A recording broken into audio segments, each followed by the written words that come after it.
कोई रोक के दिखाएगा। हाले, ये है वर्शिप। हालेलुया, ये बेसाख्ता आपकी रूह के अंदर से निकले।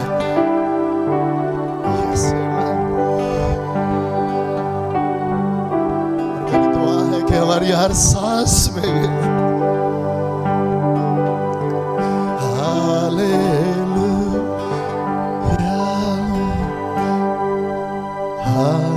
मांगे रूल को से यकीन माने कि अगर इस लेवल पे कि आप उठते बैठते आपके अंदर से बहना शुरू हो जाए तो पता चलेगा कि जिंदगी कितनी खूबसूरत है जो मसीह में है। आमीन, हालेलुया। आए कायद कलाम मुकद्दस में से पढ़ते हैं। कलाम मुकद्दस खोलिएगा मेरे साथ। मुकद्दस पौलुस रसूल का खत रोमन की कलीसिया के नाम, उसका 5वां बाब और उसकी 19वीं आयत। रोमन की कलीसिया के नाम मुकद्दस पौलुस रसूल का खत, उसका 5वां बाब और उसकी 19वीं आयत। और निकाल लें तो कहें आमीन।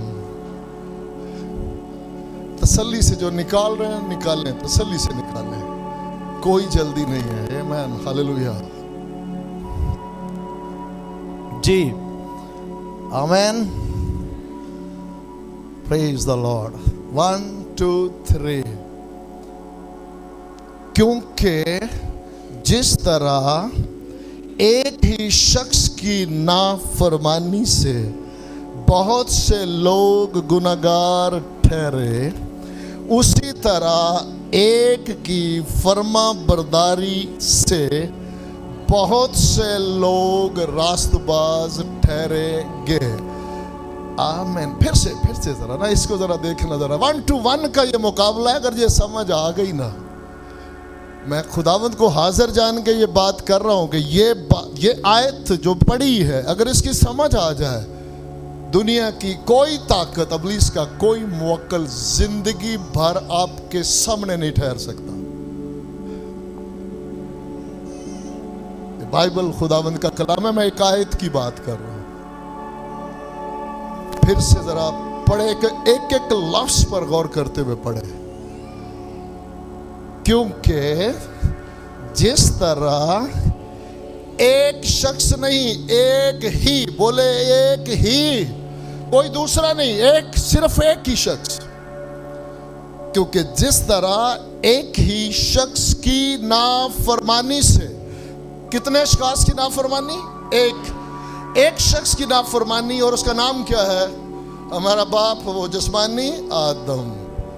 उस एक की नाफरमानी, हम सब की बात में पहले एक की, और ये समझ आ गई तो मैं और आप बिल्कुल बाहर है, और दो की जंग में देखेंगे, और उसके बाद जिधर आप होंगे उधर आपको पता चल जाएगा कि हाँ इधर हुआ क्या। चॉइस फिर आपकी होगी, और फैसला करना इतना आसान है, जीना थोड़ा मुश्किल है। लेकिन चंद रोजा जिंदगी बाइबल में बतेरे के लिए लिखा है, जिन्होंने चंद रोजा उस जिंदगी को जिसमें बड़ी बुनियादी दुनिया की चीजें थी उसे पीछे करके उस हमेशा की खूबसूरत जिंदगी को दर्जा दिया और फतह से बढ़कर गलबा पाया। आमीन, हालेलुया जी। एक ही शख्स की नाफरमानी से बहुत से लोग गुनहगार ठहरे। ओके, उसी तरह, बोले उसी तरह, प्रेज द लॉर्ड, उसी तरह एक की फर्मा बरदारी से आगे बहुत से लोग, जो एक की फर्मा बरदारी, वो कौन है? आमीन। आपका तल्लक किससे है? बस इससे समझ आए। इससे पहले के नशिस्तों पर बैठे अपने आप से पूछे कि मेरा तल्लक किससे है? नाफरमान से कि मैं गुनहगार ठहरूं, या रास्तबाज से कि मैं फर्माबरदार ठहरूं? पूछे, अब मेरी जान बता तो सही, तेरा तल्लक किससे है? क्या तेरा तल्लक नाफरमान से है कि तू गुनहगार ठहरे, या तेरा तल्लक फर्मा बरदार से है कि तू तेरी अपनी? याद रखिएगा, अगर ये बात समझ आ गई कि आपकी मेरी आपकी कोई हैसियत नहीं, आज अगर मर रहे हैं तो अपनी हैसियत की वजह से मर रहे हैं, वरना तो आराम से साइड पे हो सकते हैं और मजे की जिंदगी है। अब साथ वाले से पूछ ले, कोई बात नहीं जी। साथ वाले से पूछे, जी आपका तल्लक किससे है जी?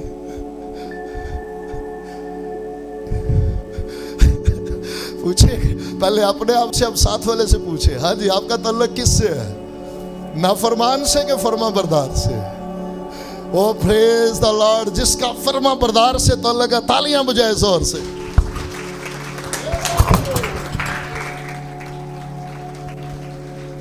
आमीन, हालेलुया। तशरीफ रखे। मसीह यस्सु के जिंदा कादर जलाली व बरकत नाम में हम सबकी सलामती हो, हम सबकी सलामती हो। आमीन, हालेलुया। दो की जंग में कभी कभी लोग बीच में आ जाते हैं ना,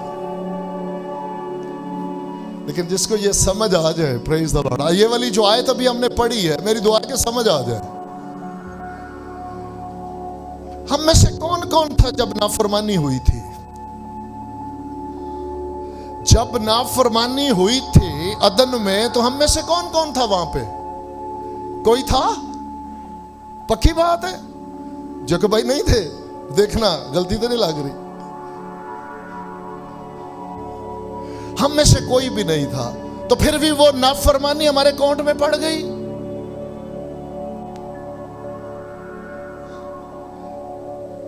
लेकिन दुख पता है किस बात का है? उसको हमने मान लिया और रिसीव किया और पल्ले बांध के सारी जिंदगी चल रहे हैं।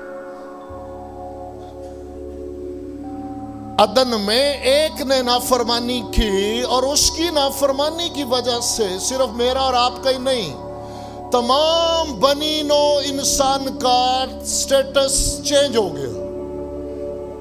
उसकी पूरी नस्ल का स्टेटस, हैसियत जो है, मुकाम जो है, वो क्या चेंज हो गया और वो अच्छा नहीं था। रास्तबाज से क्या ठहरा? गुनहगार। फर्मा बरदार से क्या ठहरा? नाफरमान। खुदा की फर्जंदियत से निकलकर क्या अबलीस की फर्जंदियत में आ गया? अब गौर से सुनिएगा, 2000 साल पहले कोहे कलवरी पर कौन कौन था? हम में से कौन कौन था 2000 साल पहले कोहे कलवरी पर? कोई था? जो था हाथ हिलाए। फिजिकली कोई था? वहां पे क्या हुआ? अदन में क्या हुआ? नाफरमानी। कोहे कलवरी पर क्या हुआ? फर्माबरदारी। तो मेरा और आपका क्या कसूर है अभी बीच में? अगर समझ आ जाए तो निकल गया कि नाफरमानी में हमने कुछ नहीं किया कि कुछ किया, तो नाफरमानी पल्ले पड़ गई। बस इतना सा जरूर है कि नाफरमानी खुद ब खुद पल्ले पड़ी है, कुछ करना नहीं पड़ा, लेकिन फर्माबरदारी के लिए हासिल करना होगा। ये बाइबल मुकद्दस में लिखा है कि नाफरमानी हासिल किए बगैर आज एक भी नहीं जो मां के पेट से निकले और इससे बच सके, नहीं बच पाएगा। वो खुदा के जलाल से महरूम पैदा होगा। वो नाफरमान नेचर में, नाफरमानी की फितरत में, गुनाह आलूदा फितरत, सरकशी की फितरत, खुदा से मोहब्बत की बजाय खुदा से अदावत रखने वाला, अबलीस से प्यार करने वाला, दुनिया की ख्वाहिशात से भरा हुआ, ये सारी बातें उस नकाम आदम की फितरत में से हर पैदा होने वाले के अंदर मां के पेट से आ जाती है। और इससे कोई एक भी नहीं जो बच सके, कोई भी नहीं बच सकेगा। लेकिन अगली बात जो फर्मा बरदारी वाली है, वो यीशु मसीह की जो फर्मा बरदारी है, वो खुद ब खुद नहीं आएगी। ये ज़हन में रखें कि वो खुद ब खुद नहीं आएगी, उसके लिए उसे हासिल करना होगा। क्योंकि यहां पर जो 19वीं आयत पढ़ी है, यहां 17वीं आयत पढ़ेंगे जब, तो पता चलेगा कि दो ग्रुप है, और एक ग्रुप बड़ा ही खूबसूरत आप जैसा ग्रुप है, जिसके बारे में लिखा है वो लोग जो फजल और रास्तबाजी की बख्शिश। 17वीं आयत कोई पढ़ देगी, अभी 19वीं पढ़ी है, 17वीं आयत कोई पढ़ दे कलाम मुकद्दस में से, रोमन 5 बाब और उसकी 17वीं आयत, और इस खादम की जिंदगी है। प्रेज द लॉर्ड, आमेन।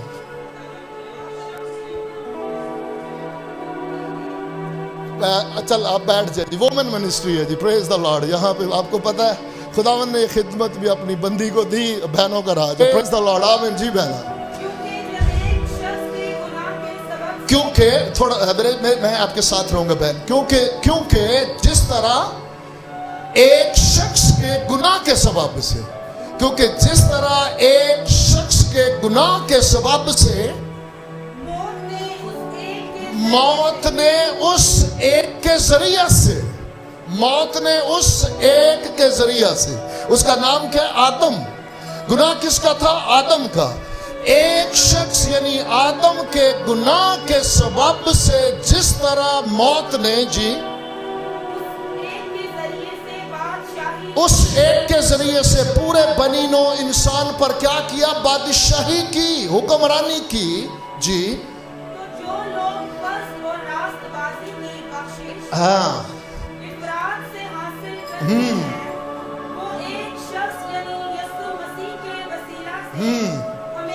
की जिंदगी में जरूर आमेन, हालेलुया। उसी तरह जो लोग, आमेन, तशरीफ रखे, जो लोग अब मेरे और आप पर मुनस्सर है, हम इस ग्रुप में शामिल होना चाहते हैं या नहीं? बख्शिश के लिए याद रखे, जब बहुत सारे लोग बख्शिश के लिए लगे हो तो झूठी अना और अकड़ को मारना पड़ेगा। बख्शिश का मतलब हरगिज ये नहीं कि वो फ्री है। बख्शिश का मतलब ये है कि किसी और ने कीमत चुकाई है और आपको पेमेंट किए बगैर मिल रही है। इसका मतलब हरगिज ये नहीं कि वो फ्री है। इसका मतलब ये है, और ये बख्शिश जिसकी हम बात कर रहे हैं, निजात की जो बख्शिश है, ये कायनात में कोई भी शख्स इसे अर्न नहीं कर सकता था। इसीलिए ये खुदावंद की तरफ से ये बख्शिश है। तो जो लोग फजल और रास्तबाजी की बख्शिश अफरात से, बोले अफरात, प्रेज द लॉर्ड, अफरात कसरत से हासिल करते हैं, ये खुद ब खुद नहीं आएगी, ये आपको हासिल करनी है। जो लोग फजल और रास्तबाजी की बख्शिश अफरात से हासिल करते हैं, आगे याद रखेगा, वसीला मैं हमेशा याद दिलाता रहूंगा, ये एक दिन की बात नहीं है कि यीशु मसीह ने ज़मीनी खिदमत में कहा कोई मेरे वसीले बगैर बाप के पास नहीं आ सकता। शायद 6 महीने बाद, साल बाद, 2 साल बाद मेरा ऐसा तल्लक बन जाए कि मैं नहीं, हरगिज नहीं, हरगिज नहीं, नेवर, ना इस जहान में ना अगले जहान में। हमारी यहाँ की जिंदगी जो है वो भी यीशु मसीह के वसीला से हम बाप के पास आए हैं। उसी में हम अगर कायम रहेंगे, उसी के वसीला से ही बाप के पास हम जा सकते हैं, उसी के वसीला से ही, क्योंकि उसके रूह के बगैर एक भी नहीं जो उठाया जा सके। इसलिए कितना ही मुबारक वो शख्स है, उस एक शख्स के वसीला से जिसका नाम यीशु मसीह है। यीशु मसीह के वसीला से जरूर, बोले जरूर, जरूर ही हमेशा की जिंदगी पर क्या करेंगे? बादशाही करेंगे। आमीन, हालेलुया। कोई मामूली बात है, समझ आने की देर है। एक तरफ गुनाह के सबब से मौत आदम के ऊपर बादशाही कर रही है, मौत बादशाही कर रही है। आदम नीचे है, बनी आदम नीचे है, उसके ऊपर मौत बादशाही हुक्मरानी कर रही है। लेकिन दूसरी तरफ यीशु मसीह के वसीला से इब्ने आदम यीशु मसीह पर ईमान लाने के वसीला से वो जिंदगी पर बादशाही कर रहे हैं।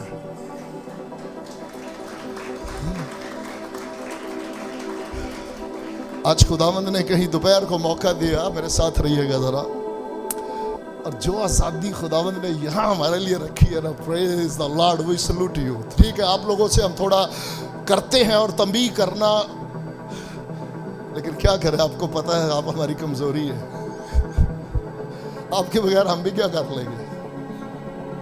ये जो कॉर्पोरेट अनॉइंटिंग है, ये जो इज्तिमाई मसा है, याद रखिए ये किसी इंसान के बस की बात नहीं है, और इसको लफ्ज़ों में बयान नहीं, ये उससे पूछे, प्रेज द लॉर्ड, जो उसमें के बगैर नहीं रह सकता। मैं कल पास साहब से खुदावंद के खौफ में रहते हुए बात कर रहा था, किसी भाई से शेयर कर रहा था कि कहते हैं, मैंने सुना है यूस कर रहे में उसने मुझे बचाया, मेरा कभी दिल नहीं माना और ना कभी छुआ, ये खुदावंद हाजिर जान के सुना जरूर है। कहते हैं कि शराबी के अंदर से अगर उगलवाना है तो उसे इतनी को पिलाओ कि उसे होश ही ना, उसके अंदर जो है वो सारा कुछ निकल देगा, सारा कुछ उगल देगा, सारा कुछ बाहर आ जाएगा।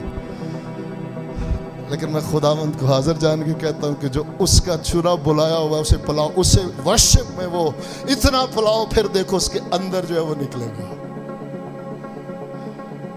फिर उसके अंदर जो उसने रूल कुद्दस ने भरा वो निकलता है, और फिर उसका जो मजा है, आमीन हालेलुया। और दुआ है कि हम में से, क्योंकि ये कोई ऐसी बात नहीं कर रहा, ईद पेंतीकोस के दिन बाला खाना पे कितने की जमात थी? 120 की, 120 की जमात, और लोग यरूशलेम में दुनिया में से लोग इकट्ठे हुए थे। और क्या कहते हैं उनके बारे में कि ये ताज़ा नेक ताज़ा मैं के नशा में, क्योंकि लड़खड़ाते लिटरली वो लड़खड़ाते गिरते फिर रहे थे।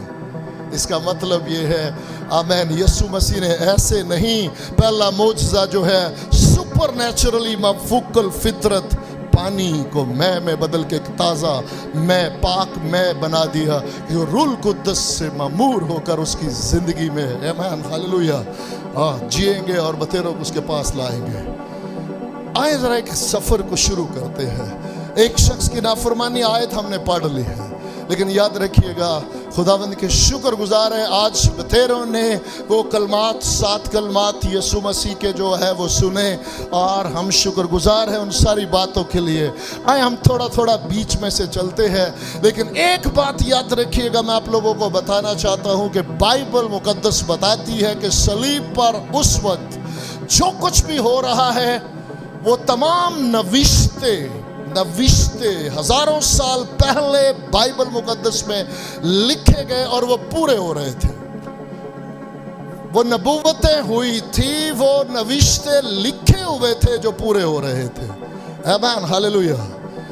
सो पहली पीएचडी मेरे और आपके खुदावंद यीशु मसीह ने खुद की, बोले पीएचडी, ये मैन पहली सर्जरी मेरे और आपके खुदावंद ने की। दुनिया के सर्जन ये सब बाद में है, पहली सर्जरी किसने की? मेरे और आपके खुदावंद ने की पहली सर्जरी। जब पहला एनेस्थीसिया किसने दिया? खुदावंद ने।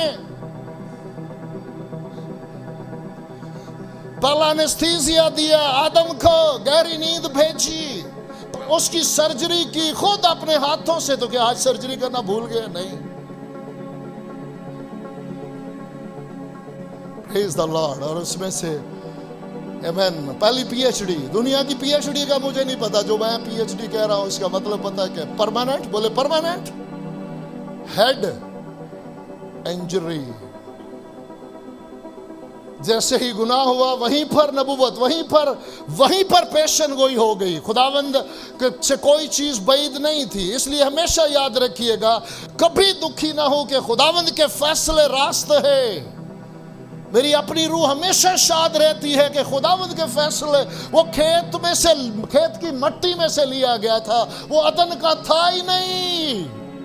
वो अदन का था ही नहीं, वो खुदावंद की हजूरी का था ही नहीं, वो तो खेत की मट्टी में से लिया गया। इसी सबब से वो अपने पैरोकारों को खेत की तरफ ले गया। लेकिन जो अदन का, जो आसमान से, जो उसकी हजूरी में से आया, उसी को सिर्फ और सिर्फ उसी को राह आती आसमान की, इसीलिए वो अपने पैरोकारों को आसमान पर ले गया।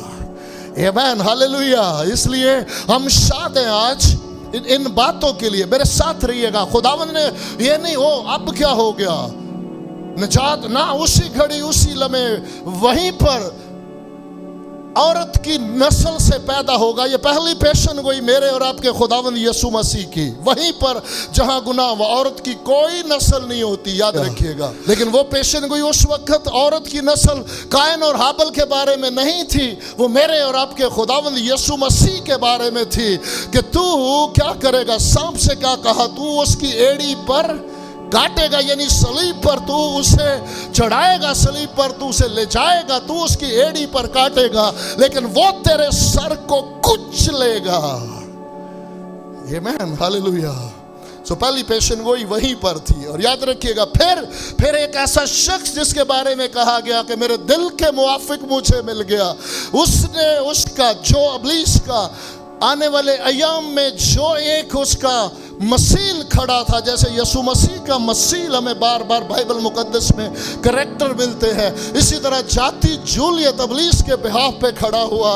और दाऊद, मेरे और आपके मुनज्जी खुदावंद के दाऊद ने उसी की तलवार निकाली, उसकी म्यान में से तलवार निकाली, उसी का सर काटा और वो खोपड़ी लेकर गलगथा के मकाम पर ले गया। वहां पर उसी वक्त उस जगह का नाम खोपड़ी वाली जगह पड़ा, ताकि वक्त पर जब बेटा आएगा तो वो इस जाति जूलियत के सरदार का सर कुचलेगा।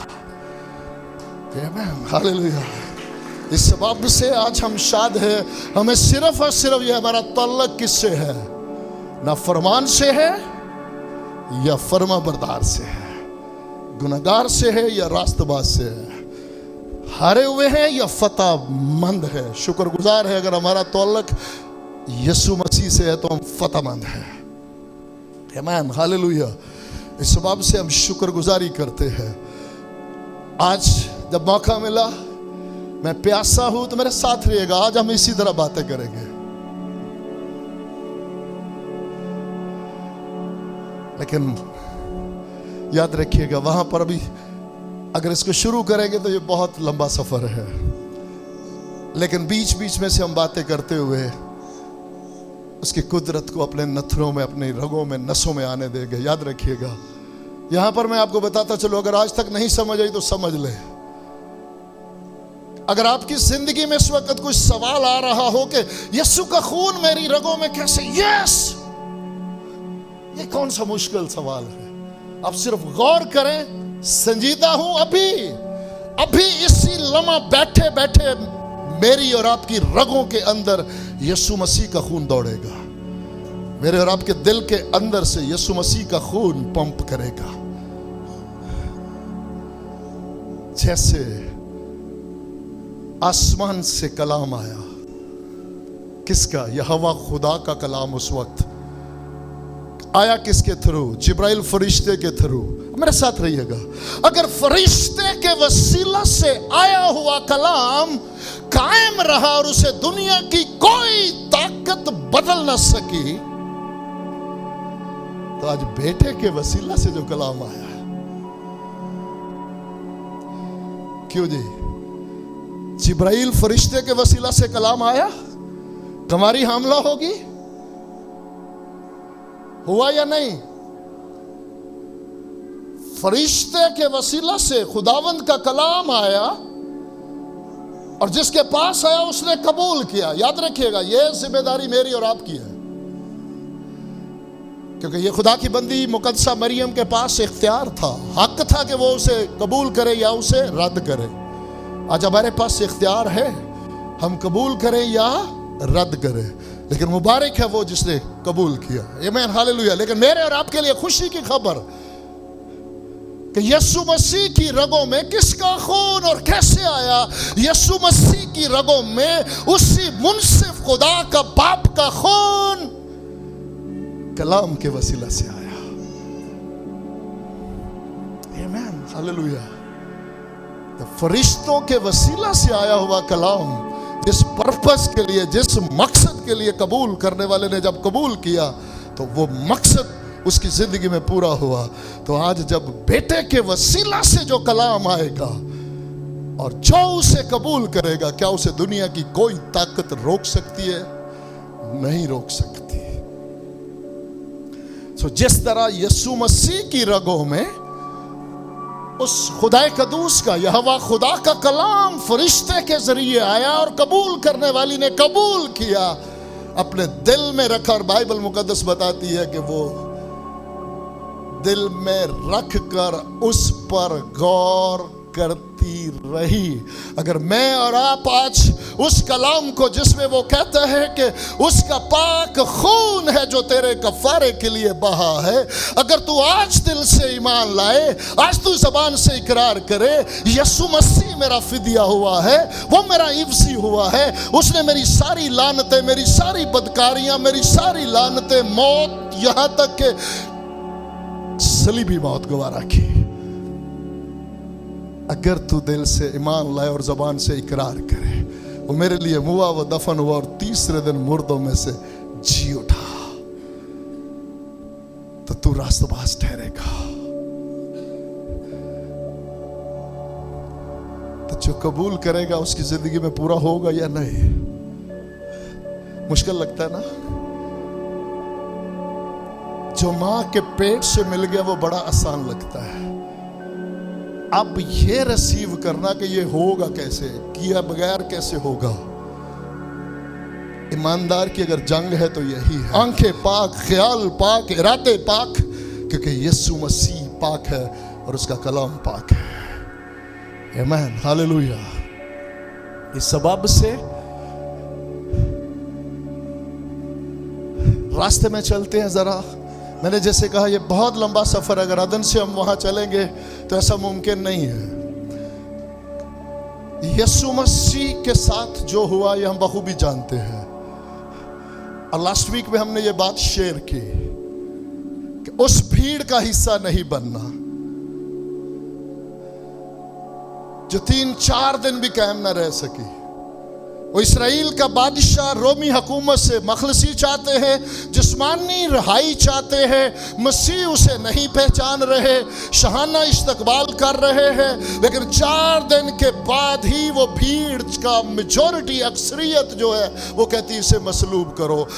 बरअब्बा को, जो एक डाकू है, याद रखिएगा, बर का मतलब है बेटा, अब्बा, अब्बा बाप, सो बाप का बेटा। उस वक्त याद रखिएगा कि डाकू का नाम ऐसे बराबा नहीं है, बाय चांस नहीं है। बराबा डाकू जिसे मसलूब होना था, उसकी जगह पर आसमानी बाप का बेटा मसलूब हुआ। तो चांस किसको मिला? डाकू को। अब जो डाकू जिंदगी जी रहा वो किसकी जिंदगी थी? ईमानदारी से बताए, समझ आ रही है? किसकी जिंदगी थी वो? क्या बराबा की? वो जो बराबा डाकू जो अब जिंदगी जी रहा है, वो डाकू की अपनी जिंदगी या यीशु मसीह की? उसको मौका मिला। ट्रस्ट मी कि आज हम सब उस नाफरमानी के सबब से जो अदन में हुई, हम भी कम नहीं है। हम माने या ना माने, उसके जलाल से सब महरूम, हम भी महरूम। लेकिन अगर आज जिंदगी जी रहे हैं तो यीशु मसीह की जिंदगी है। क्या हम इसे रियलाइज करते हैं? ये हम पे मुनस्सर है। यीशु मसीह पीठ पर कोड़े, तशद्दुद जो हुआ वो हम बखूबी जानते हैं। लेकिन अभी सलीब का सफर बाकी है, और वहां पर एक शख्स जो सलीब उठाता है, उसका नाम क्या है? बेगार पर एक शख्स उसकी यीशु की सलीब उठाकर लेकर जाता है, शमौन करेनी।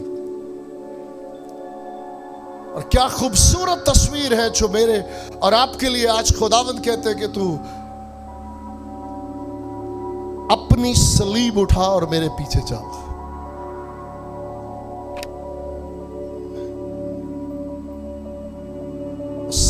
उठाकर यीशु के साथ।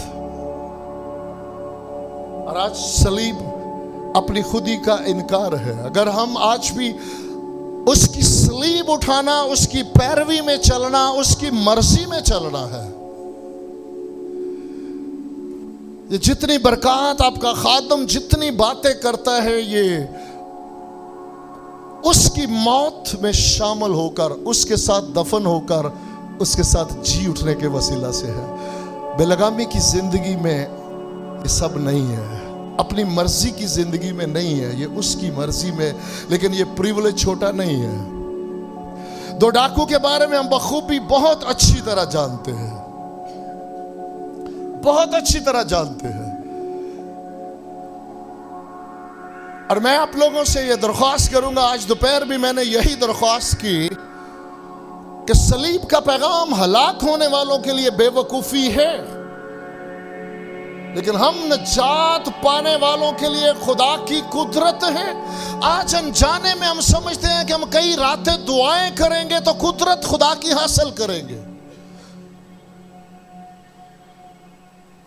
आज भी हम पुराने अहद की मेंटालिटी में खुदा की कुदरत को उसी सिस्टम में रहकर जो कोहे सीना पर से दिया गया उसके वसीला से कुदरत लेने की कोशिश कर रहे हैं। बाइबल आज क्लियर है कि सलीब के पैगाम में खुदा की कुदरत है। जितना आप सलीब के पैगाम को अपनी सोचों में, ख्यालों में, रगों में, नसों में, दिल के अंदर क्यों, मेरे साथ रहिएगा। 3 पॉइंट यहां पर नोट कर ले, अपनी जिंदगी में पल्ले बांध ले। 3 पॉइंट अपनी जिंदगी में आज के दिन के लिए जो कोहे कलवरी का जो वाक्य है, इसमें 3 चीजों को जिंदगी का हिस्सा बना ले। पहली बात, अल्लाही मोहब्बत। बोले अल्लाही मोहब्बत। थोड़ी देर के लिए रुकिएगा, जरा गौर से सुनिएगा। बाइबल फरमाती है कि खुदा मोहब्बत है। आमीन। कितने जानते हैं कि खुदा महदूद है, और कितने जानते हैं कि खुदा लामहदूद है। तो खुदा की मोहब्बत को कौन है जो महदूद कर सके?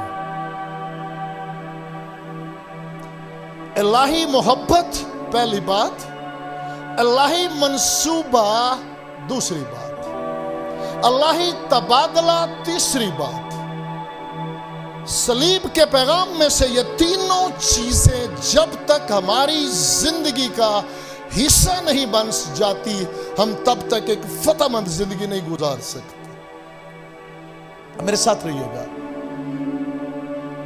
आपकी जिंदगी के अंदर एक ऐसी भूख, प्यास, तड़प पैदा हो जाएगी कि रो रो कर आप कहेंगे कि अगर मुझे खुदावंद 1000 साल भी जिंदगी दे दे तो कुछ भी नहीं है सलीब के पैगाम को समझने के लिए। क्योंकि ये खुदा की अलाही मोहब्बत, खुदा लामहदूद है, उसकी मोहब्बत लामहदूद है। खुदा लामहदूद है, उसका प्लान लामहदूद है। खुदा लामहदूद है, उसका डिवाइन जे अल्लाही तबादला लामहदूद है। मेरी उम्र, मेरी अकल चीज ही क्या है कि मैं इसे समझ पाऊं। आप अपनी जिंदगी की सांसों को वक्फ कर देंगे अपने खुदावंद के लिए, और सुबह दोपहर शाम हर घड़ी हर लम्हा आपके अंदर एक ही भूख और प्यास होगी कि उस लामहदूद मोहब्बत को मैं किसी तरह रिसीव कर पाऊं, इस अल्लाही तबादले को मैं समझ पाऊं, और उसके इस मंसूबे की मैं किसी भी तरह से अपनी जिंदगी में कुदरत को देख सकूं। कभी हो नहीं सकता कि आपका मन भर जाए, आप कहें जी बस इतनी मीटिंगें हो गई, इतना कलाम सुन लिया, मैं तो अब थक जाता हूं। ऐसा नहीं हो सकता, ये मैं खुदावंद में आपको यकीन दिलाता हूं कि सलीब पे हुआ क्या है। अब डाकू का क्या था? एक उसे आज जो कुछ इस दुनिया में इवन ईमानदार कहलाते हुए हमारी जिंदगी में जो सबसे ज्यादा आज सराउंडिंग नजर आ रहा है, आरजी बातें, वक्ती तौर पे मखलसी, बुरे हालात से, बीमारी से, इन्हीं चीजों के पीछे भाग रहे। और एक डाकू 100% यही बात करता है, क्योंकि सलीब का पैगाम, मेरे साथ रहेगा, मुमकिन नहीं है कि रूल कुद्दस की मदद के बगैर इसे समझा जा सके। क्योंकि मेरे साथ रहिएगा, यीशु मसीह फरमाते अब शागिर्दों से पूछते हैं कि लोग मेरे बारे में क्या कहते हैं। हम बखूबी जानते हैं कि वो बहुत कुछ कहते हैं, कोई एलिया, कोई नबियों में से नबी, शॉर्ट करता हूं मैं। लेकिन खुदा का बंदा पतरस कहता है तू जिंदा खुदा का बेटा मसीह है। और यीशु मसीह उसी घड़ी उसी लम्हे कैसे कहते हैं, ये बात खून और गोश्त ने तुझ पर नहीं बल्कि मेरे आसमानी बाप ने तुझ पर जाहिर की, कि तुझे ये पहचान मिली कि तू पहचान पाए कि ये मसीह है, ये जिंदा खुदा का बेटा मसीह है। ये जब तक आसमान से ये मुकाशफा ना मिले नहीं पहचान सकते। और मेरे साथ रहिएगा, ये हमारी नसीहत के लिए, इबरत के लिए लिखा गया।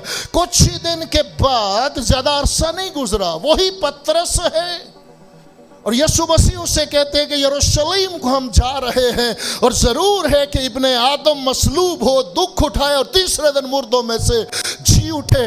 और पतरस इस वक्त खुदा का बंदा क्या कहता है, खुदा ना करे, मलामत करता है उस अल्लाही मोहब्बत, उस अल्लाही प्लान, उस अल्लाही तबादले के अगेंस्ट बात करता है। और उसी घड़ी और उसी लबे खुदावंद फरमाते हैं इब्लीस मुझसे दूर हो। सेम पतरस है। जब ये पहचान है, ये आज मेरे और आपके लिए लेसन है, ये जब ये पहचान है कि तू जिंदा खुदा का बेटा मसीह है, तो खुदावंद कहते हैं इस मुकाशफे के ऊपर ये बात खून और गोश्त की नहीं है। ये पतरस से नहीं कह रहे कि इस पतरस में तेरे पर कलीसिया, हरगिज़ नहीं, खून और गोश्त पर नहीं, पतरस में इस पहचान पर, इस पहचान पर, इस मुकाशफे पर जिनके पास मसीह की पहचान होगी वो जानेंगे कि ये वो बर्रा है जो जहान भर के गुनाह उठा लिया जाता है। इस पत्थर पर, ये पत्थर है, ये मुकाशफा, ये पहचान के जिंदा खुदा का बेटा मसीह है, इसके ऊपर मैं अपनी कलीसिया बनाऊंगा जिस पर आलम रवा के दरवाजे कभी गालब नहीं आएंगे। और जो इसके अगेंस्ट बात करेगा, याद रखिएगा, वो इब्लीस है। जो सलीब के पैगाम के मुखालिफ बात करेगा वो क्या है, इब्लीस है। इब्लीस मुझसे दूर हो। इसलिए इस सलीब के पैगाम से दिल लगा है, इसमें खुदा की कुदरत है। अब रोज बरोज समझेंगे कि कितनी मोहब्बत उसने मुझसे की। और हम शुक्रगुजार हैं। इस वीक में जो हमारी टेस्टमनी होती है, आपको बताया कि दिल रूह शाद है कि टेस्टमनी आई, हमें खुदा से मोहब्बत, हम खुदा से मोहब्बत करना सीख रहे हैं। आमीन, हालेलुया। और अभी एक बच्चे की टेस्टमनी आई, दिल शाद है खुदावंद में। वो कहता है सर बस मेरी आंखों में आंसू होते हैं और मुझे ये महसूस होना शुरू हो गया कि कोई मुझसे प्यार करता है। आमीन, हालेलुया। हमारे कान खुदावंद को हाजिर जानकर तरसते हैं इन बातों के लिए। मैंने खुदावंद का दीदार पाया है, मैंने खुदावंद की थपकी अपने जिस्म पर पाई है, मैंने उसकी किस महसूस की है। आमीन, हालेलुया। इससे बड़ी और कोई गवाही नहीं है। जिस्म शुक्रगुजार है, ये तो खुद बहुत ही हील हो जाएंगे जब उसका कलाम बरसता है। आमीन, हालेलुया। इस सबब से माफी हम बखूबी जानते हैं, यीशु मसीह जो करते और सिखाते हैं। लेकिन वहां पर डाकू आज मेरे और आपके लिए लेसन है। हम फानी चीजों के लिए है या अब्दी चीजों के लिए है? तो कहता है खुद भी उतर, अपने आप को भी बचा और हमें भी बचा। जिस्मानी बात, जिस्मानी जिंदगी की बात करता है और दूसरा गुनाहों की तौबा की बात करता है। उससे कहता है खुदा का खौफ खा। हम तो अपने गुनाहों की, उसने माना कि मैं गुनहगार हूं और ये नजात दहिंदा है। यीशु मसीह को उसने क्या, मेरे साथ रहिएगा, नजात उन्हीं लोगों की है, फतह उन्हीं लोगों की है जो ये मान लेते हैं कि मैं गुनहगार हूं और यीशु मसीह नजात दहिंदा है और यीशु मसीह मेरी जरूरत है। जो उसे आसमानी बादशाही, आसमानी बादशाह पहचान लेते हैं वो बच जाते हैं। और वहां पर यही बात थी, एक ने उसे आसमानी बादशाह वो मसीह नहीं पहचाना और वो मौत में चला गया, जहन्नुम में चला गया। एक ने उसे पहचाना कि ये मसीह है, ये आसमान की बादशाही का बादशाह है। मैं गुनहगार और ये नजात दहिंदा। आमीन। जो लोग फजल और रास्तबाजी की बख्शिश को अफराद से हासिल करते हैं, और यीशु मसीह ने उसे कहा, आज ही रात तू मेरे साथ, आज ही रात तू मेरे साथ फिरदौस में। आमीन, हालेलुया। एक कदम आगे बढ़ते हैं। यीशु मसीह फरमाते हैं, मैं प्यासा हूं। और मैं पिछले 3-4 दिन से इस पे खुदावंद के रूह से उस प्यास को समझना भी चाह रहा और खुद भी प्यासा होना चाह रहा कि खुदावंद, और उसमें दूसरी राय नहीं है कि जिस तरह एक बच्चा बलबलाते रोते उसकी जबान तालू से जा लगती है, मेरे और आपके मुनज्जी यस्सु की हालत इससे कुछ कम ना थी। इसमें दूसरी राय नहीं है, लेकिन बहुत कुछ है इसके अंदर जो मुकाशफाती तौर पर है। रोमियो को भी नहीं पता था, जैसे मैंने कहा, हर बात के अंदर जो है कि उसकी कुर्ता जो है, ये बातें सिर्फ मैं आप लोगों को रिमाइंड करवा रहा हूं, 10 मिनट के अंदर मुझे क्लोज करना है। अदन में लुंगियां सी जा रही है, और जब बात सीने की आएगी तो सुई चलेगी। स्टिचिंग जब होगी तो सुराख होंगे, और लुंगियां, अगर किसी को नहीं पता तो किसी दिन बांग्लादेशी कोई डॉक्यूमेंट्री देख ले, आपके बदन को कभी भी ढांक नहीं सकती। लुंगी आधा बदन ढांका जाता है, आधा नंगा होता है, और वो भी सी जा रही थी। लेकिन यीशु मसीह की सलीब पर कलाम मुकद्दस में लिखा है कि उसका कुर्ता जो है वो बिन सिला हुआ था। वो सिला नहीं हुआ था, बिन सिला हुआ, उसमें कोई स्टिच नहीं था।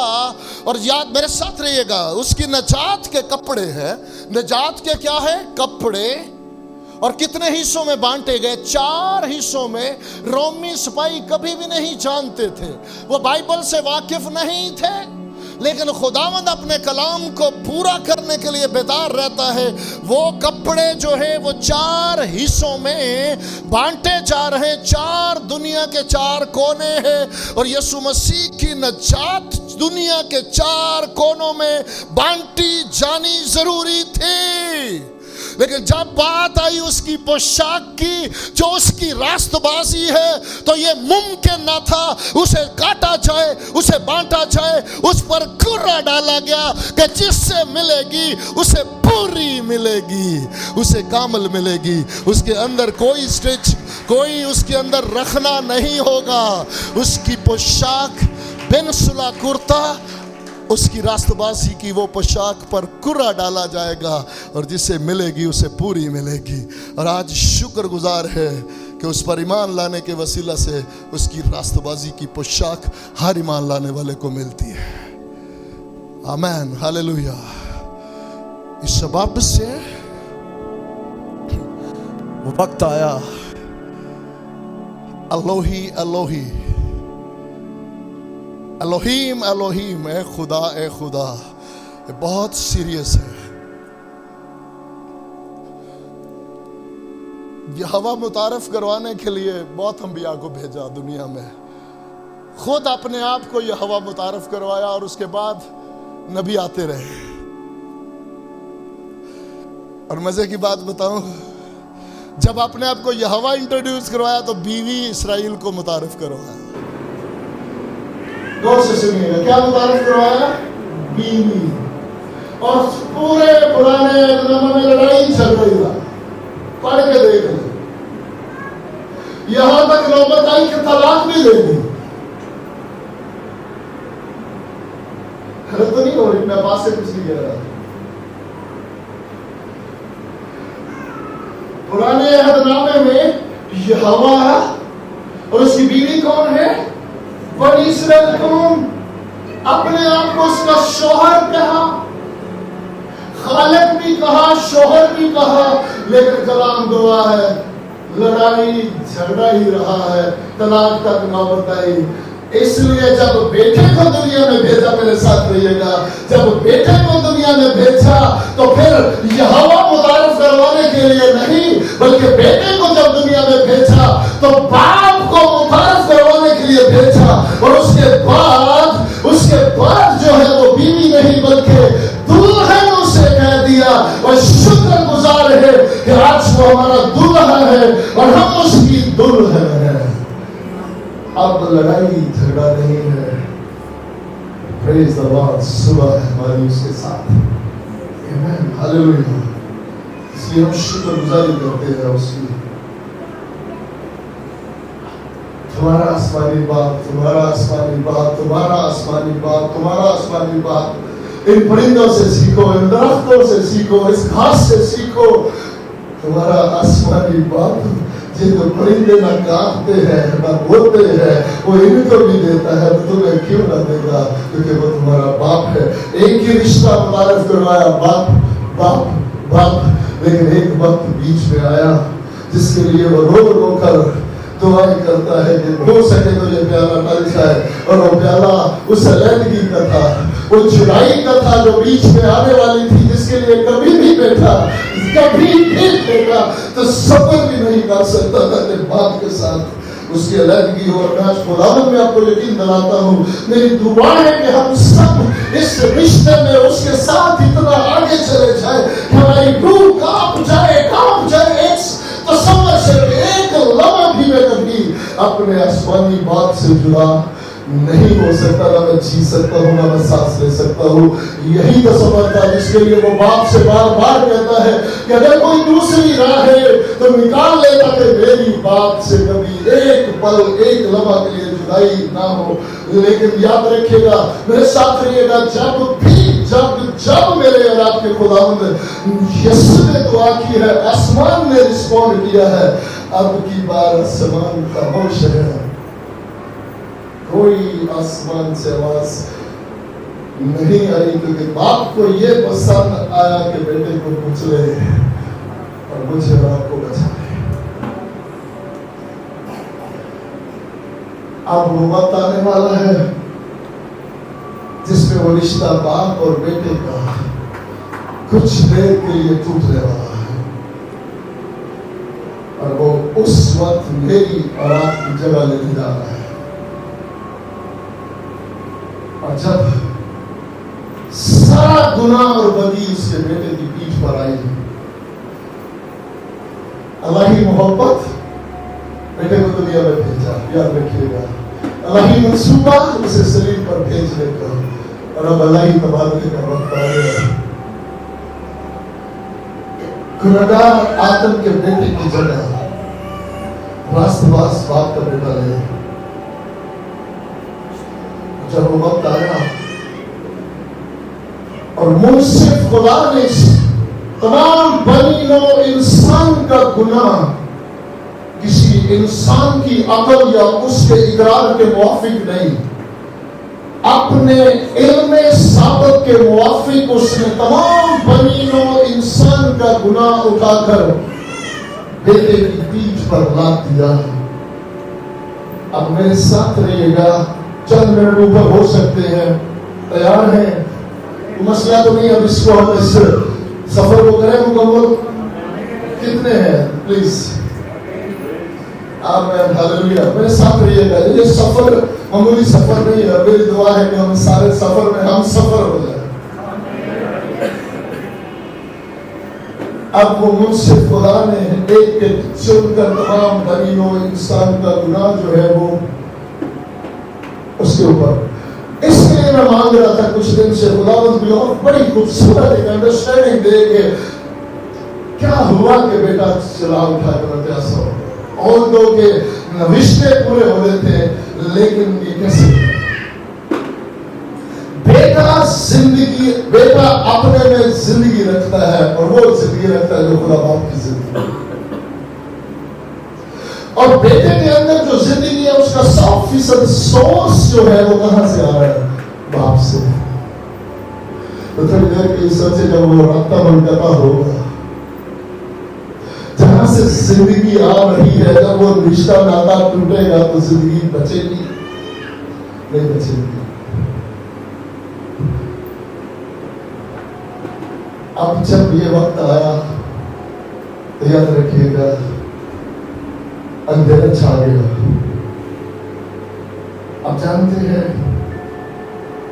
अंधेरा खुदा की बैक को जाहिर करता है, नूर और रोशनी उसके चेहरे को,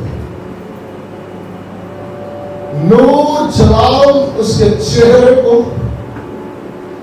और अंधेरा कर सलामत जिधर वो पीछे करते हैं।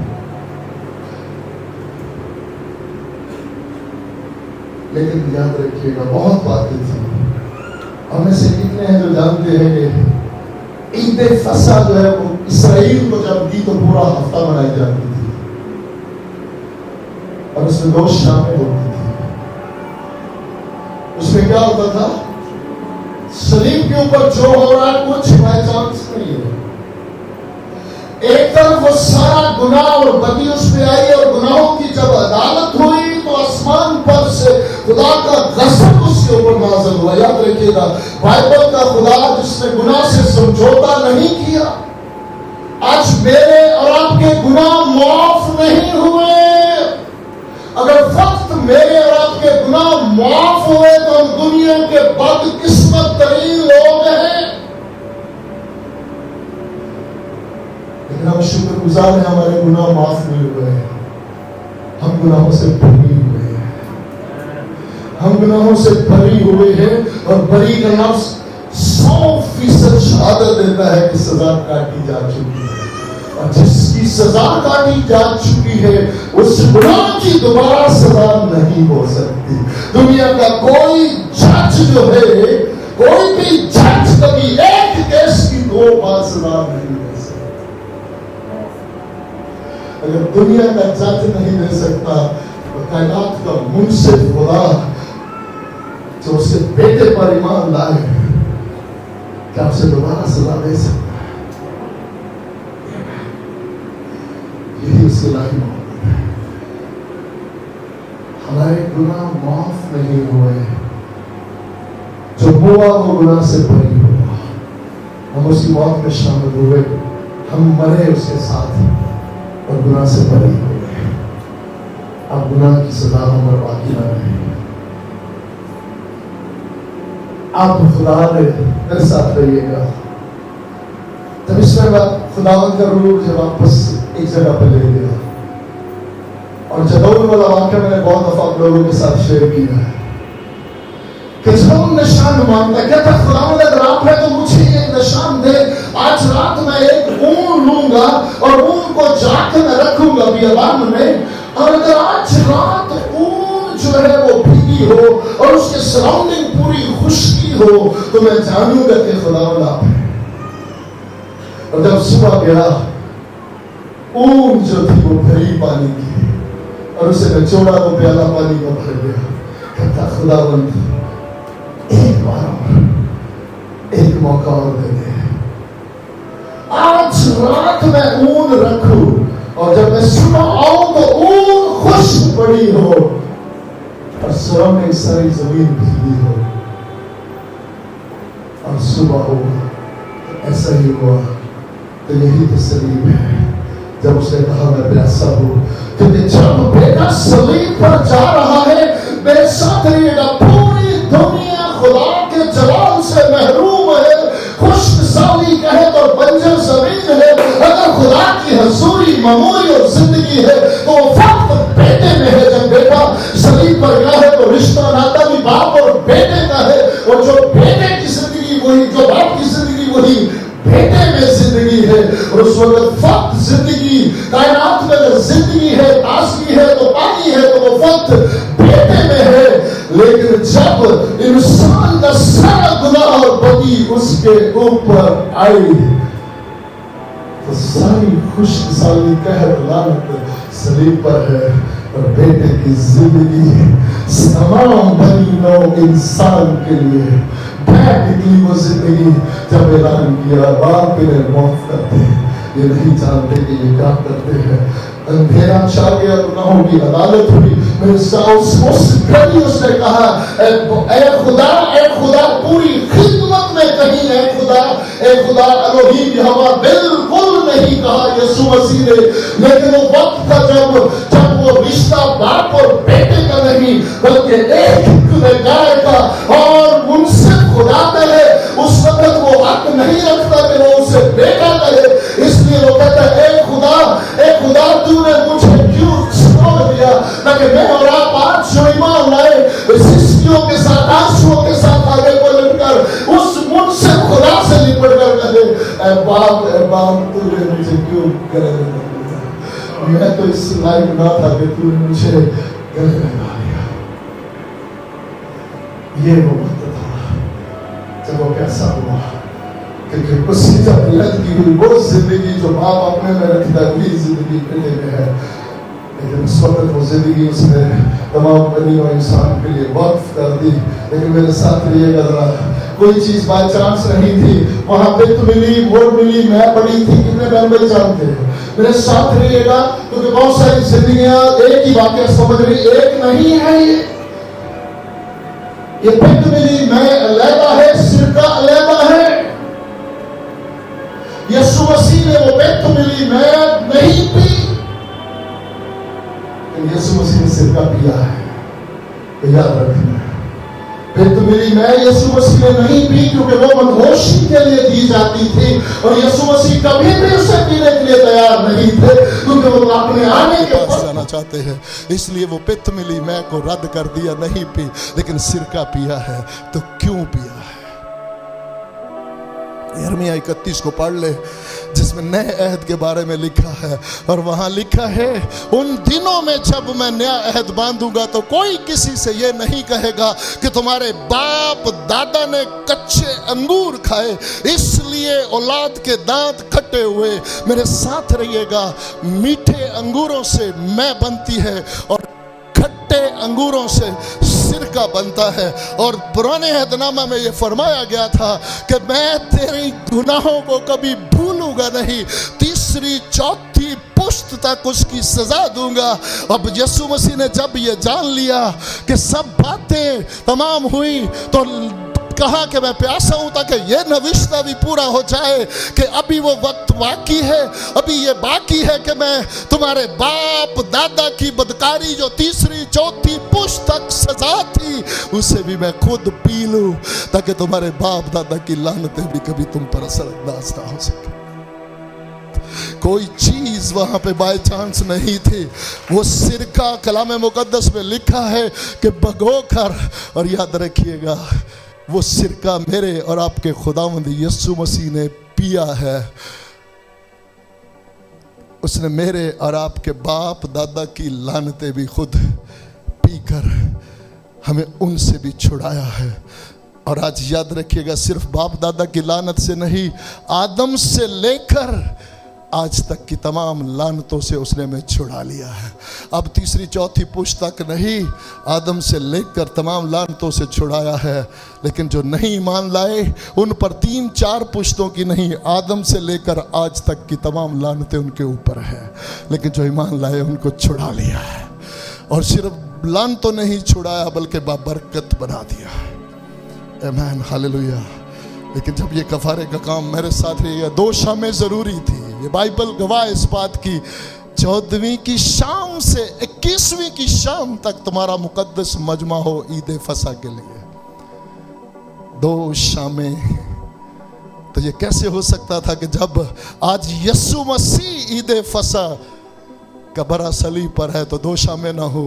इसलिए 2 शामें जरूरी थी। इसलिए याद रखिएगा कि दोपहर 3 बजे मुकम्मल अंधेरा हुआ, उसके बाद मामूल में रोशनी हुई, और फिर मामूल के मुताबिक सूरज गरूब हुआ।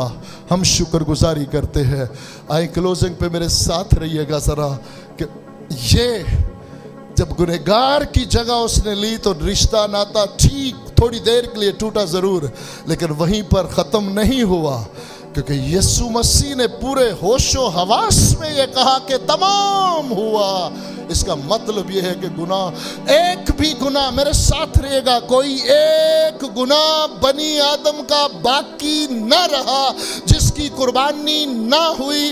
क्योंकि उससे बेशतर जब कभी भी कुर्बानी दी गई, आसमान से आग आती, कुर्बानी चट हो जाती, क्योंकि आदम का गुनाह बड़ा था, कुर्बानी छोटी थी। लेकिन अब की बार जो कुर्बानी गुजरानी गई, वो आदम के गुनाह से बहुत बड़ी कुर्बानी है। अब की बार गुनाह भस्म हो गया, कुर्बानी अपनी जगह पे कायम है। और यीशु मसीह ने फरमाया कि तमाम हुआ। अगली बात याद रखिएगा, अपनी रूह। लेकिन हैकल का पर्दा फट गया। मैं एक लम्हे में बात करता चलो, और ये वन वे ट्रैफिक नहीं है, याद रखिएगा, याद रखिएगा, ये वन वे नहीं है। आज अगर आज तक वन वे समझते हैं तो आज इसे वन वे नहीं, इसे टू वे समझ कर घर जाए। वन वे से क्या मुराद है कि उसकी हजूरी, उसकी बादशाही का दरवाजा खुल गया। Praise the Lord. बेशक उस वक्त तक सिर्फ सरदार काहन साल में एक बार जाता था, कोई अंदर नहीं जा सकता था। हैकल का पर्दा फट गया। Praise the Lord. हर अमीर गरीब हर शख्स के लिए खुदा की हजूरी के दरवाजे खुल गए। आमीन। बेशक ये सच है, लेकिन यहां तक बात मुकम्मल नहीं हुई। उस वक्त तक चूंकि बनी आदम नापाक है तो खुदा वक्त पाक तरीन मकाम में रहता है, बाहर नहीं आता।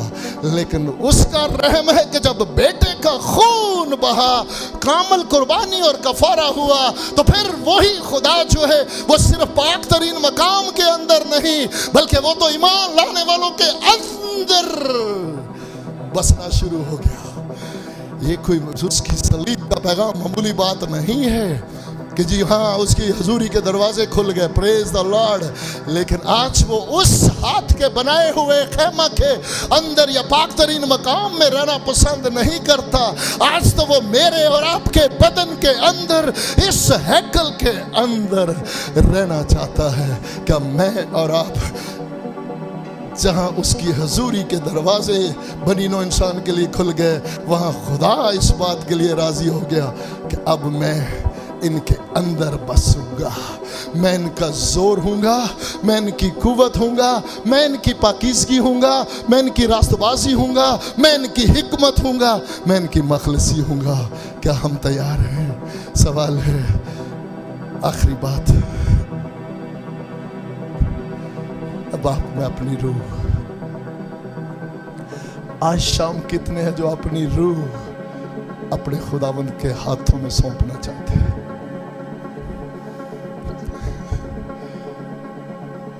क्यों जी? अपने कदमों पे खड़े हो ना जरा।